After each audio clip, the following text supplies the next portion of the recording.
Attention, appel à la population. Dimanche dernier, du côté de Verneuil, on nous a signalé des passages d'objets non identifiés. Leur signalement, sur terre, ils vont comme des bolides, pourtant ce ne sont pas des voitures. Ils vont sur l'eau, pourtant ce ne sont pas des bateaux. Et puis sur l'air, ils glissent comme des aéroplanes, pourtant ils n'ont rien à voir avec des avions. Mais qu'est-ce que ça peut bien être? Mystère.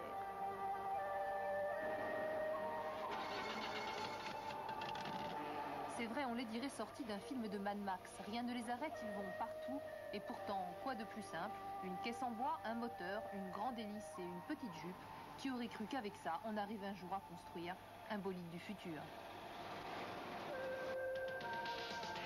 La clé du mystère, elle tient en un seul mot, sustentation. Ça peut paraître compliqué, mais en réalité, le principe est très simple. Si l'on sait que ce terme un peu savant en cache un autre, coussin d'air. Alors, équation finale, qu'est-ce plus coussin égale aéroglisseur. Résultat du calcul, comme son nom ne l'indique pas forcément, cette machine diabolique se joue des éléments. Terre, sable, eau, bitume, et puis tout ce que l'on peut imaginer s'efface pour devenir simple surface. Après, il ne vous reste plus qu'à mettre les gaz et vous laisser glisser.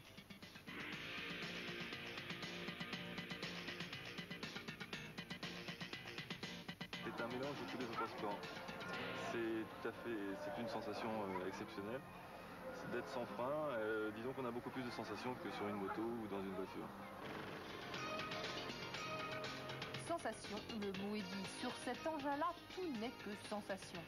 Plus de relief, plus de chaos. On se laisse porter comme sur une vague qui irait très vite puisqu'un aéroglisseur peut monter jusqu'à 160 km/h. À cette vitesse-là, pour un non-initié, la frayeur est assurée. Car sans frein, on conduit au feeling. Il faut tout anticiper. Alors on plane, on glisse, on dérape. Et puis c'est vrai, le plus souvent, ça passe.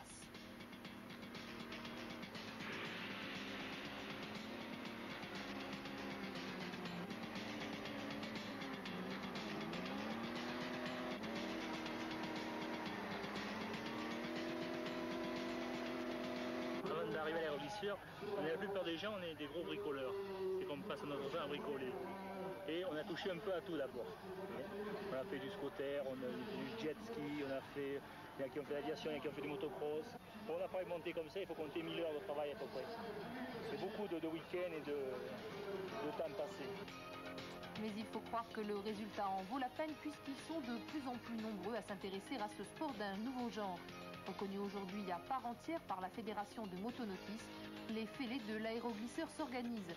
Des championnats, des coupes du monde, des séries, F1, F2, F3, des réunions où l'on se teste, où l'on copie sur le voisin le petit truc qui vous fera grignoter quelques secondes. Et tout cela, pourquoi? Pour aller toujours plus vite, pour mélanger 3 dimensions.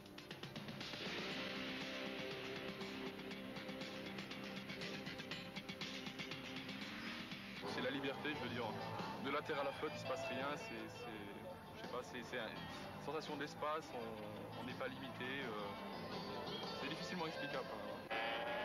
Après tout, c'est vrai, un aéroglisseur, il suffit de le regarder pour comprendre que ça ne s'explique pas. D'ailleurs, no comment, c'est peut-être bien la meilleure définition que l'on puisse donner à la passion.